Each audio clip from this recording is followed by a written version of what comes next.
which we'll be talking about the digestive system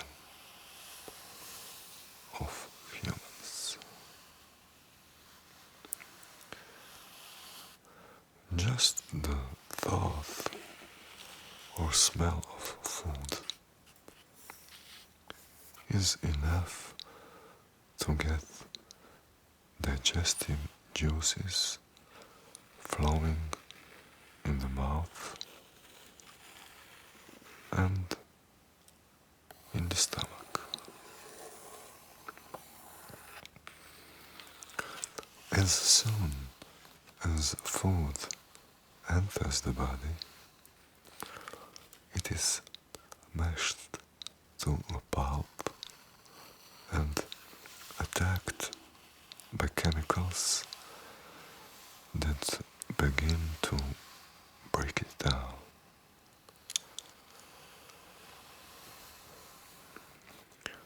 Most of the nutrients in food are long, chain-like molecules that are too big to dissolve in water and be absorbed by the blood.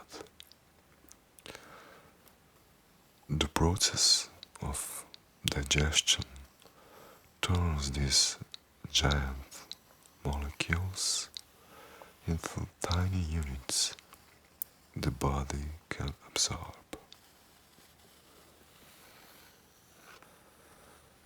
The first stage of the process is physical. We tear, crush, and mash food as we chew it with our teeth.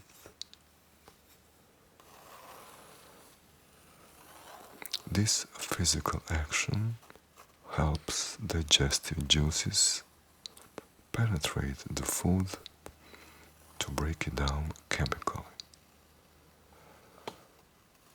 How teeth work?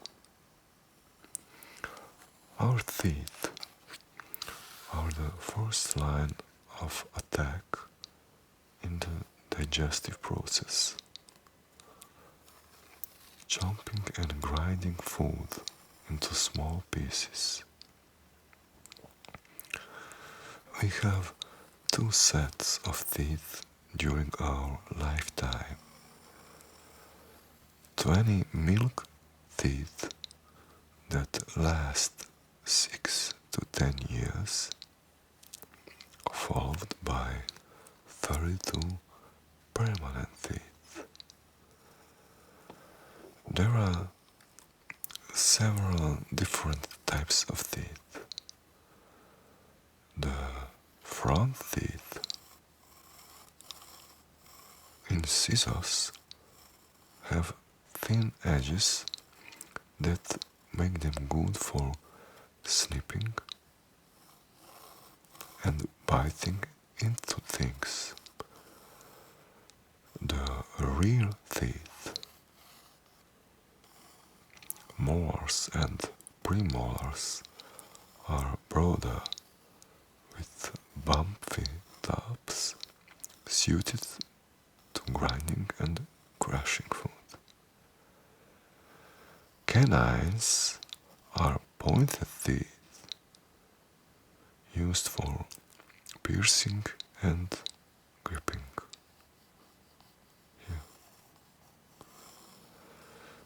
Human canines are small, but other mammals have long, sharp canines called fangs. Teeth are built to withstand a lifetime of wear and are coated in the hardest substance found in the human body, enamel. Beneath this is a bone-like tissue called dentine, which in turn surrounds a soft center that is highly sensitive to pain. Here we can see enamel. Calcium minerals make up 96% of tooth enamel, and because it is incredibly hard. Then dentine, hard tissue, 70% mineral. Dentine can feel pain, unlike enamel. Then we have pulp cavity, the living heart of the tooth. It contains blood vessels and nerves. And we have jawbone, the roots we can see here of teeth are cemented firmly into the jawbones.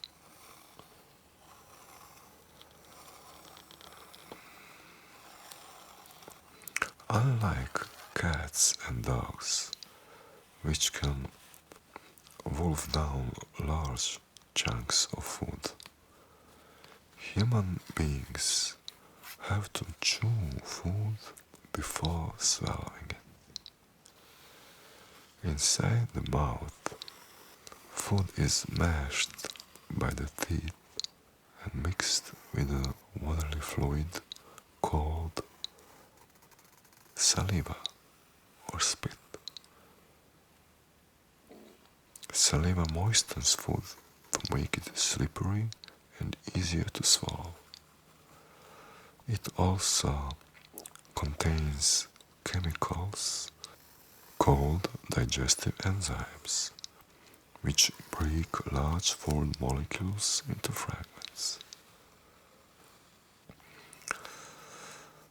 Enzymes breaks down starch molecules from foods like bread and rice, turning them into sugar.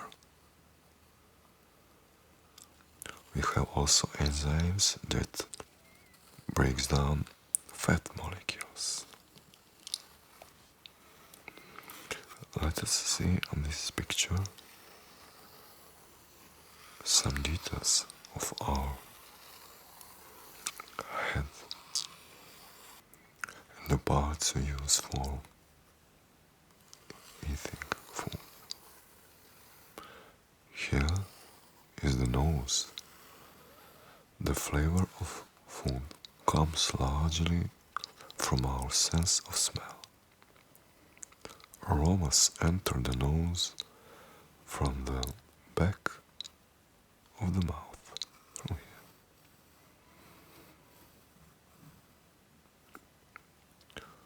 Here we can see food. After being chewed and mixed with saliva, food is molded by the tongue into a soft, squishy mass to make it easy to swallow. Here is our tongue.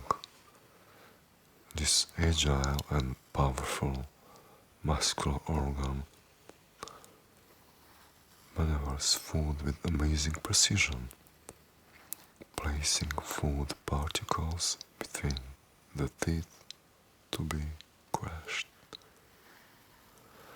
It also mixes food with saliva, molds it into a lump and pushes it into the throat. The tongue also tastes everything it touches.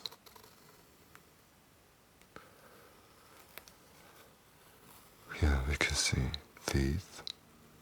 Food is chopped, torn, crushed and ground into smaller pieces by the teeth.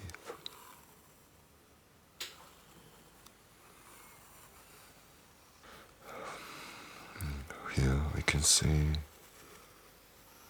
salivary glands. 6 large glands and around 1,000 tiny ones produce a total of about 1 liter of saliva every day. Food doesn't simply fall to the stomach when you swallow it. Instead, it's pushed through a tube called the esophagus by muscle action. The wall of the esophagus contracts behind the food to squeeze it along. A wave of contraction shoots all the way down the esophagus, pushing food to the stomach in 7 to 8 seconds.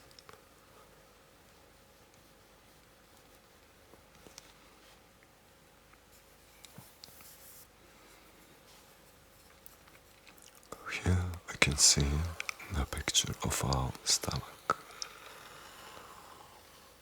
Like a food processor, the stomach churns and mixes food until it turns into thick liquid.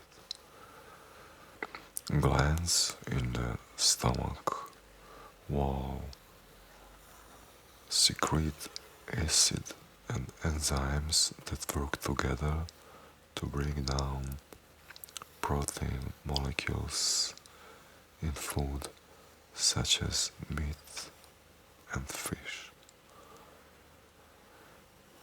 The stomach's wall can't absorb nutrients from food, but it can absorb water and medicines such as aspirin.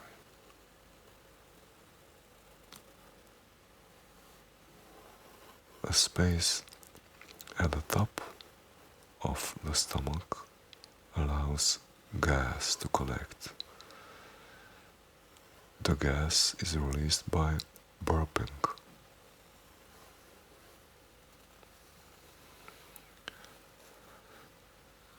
Deep folds in the stomach wall allow the stomach to expand like a balloon, and it can expand to as much as 70 times its empty volume when it fills up with food.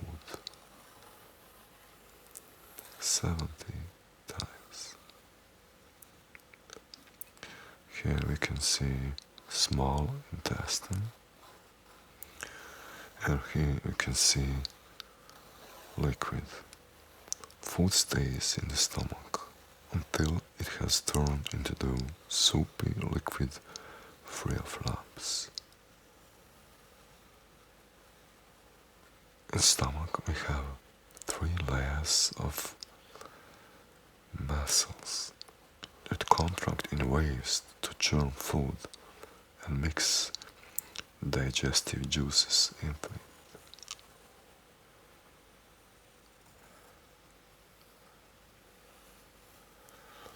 Millions of microscopic pits in the stomach lining release a liquid called gastric acid, which is more acidic than lemon juice. Gastric acid kills germs and activates an enzyme called pepsin, which breaks down proteins. The stomach lining also secretes a layer of protective slime to prevent the stomach from digesting itself.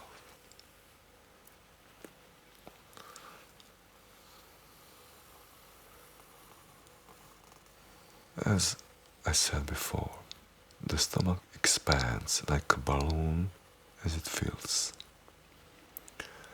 It can comfortably hold about 1 liter of food and drink when full. but can expand to 3 times larger than this. Food spans from 40 minutes to 5 hours in the stomach, depending on how large and rich a meal is. Here we can see food mixed with gastric acid. Stomach expands and secretes gastric acid as we eat. The food and gastric acid collect in a pool at the bottom of the stomach. Then we here can see muscles contract. Muscles in the stomach wall contract rhythmically to steer the food and digestive juices together. Enzymes in the gastric acid chemically break down proteins. And here we see process of emptying. A ring of muscle, pyloric sphincter is the name of it, opens up to let food pass into the intestine. The wall of the stomach contracts to squirt the liquefied food out of it. One interesting fact: when you hear your stomach rumbling, it happens when the stomach is empty and its muscles contract to push unused digestive juices into the intestine.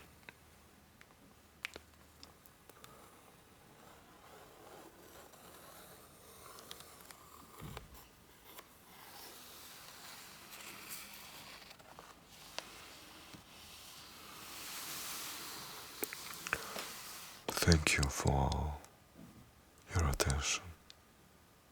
Good night and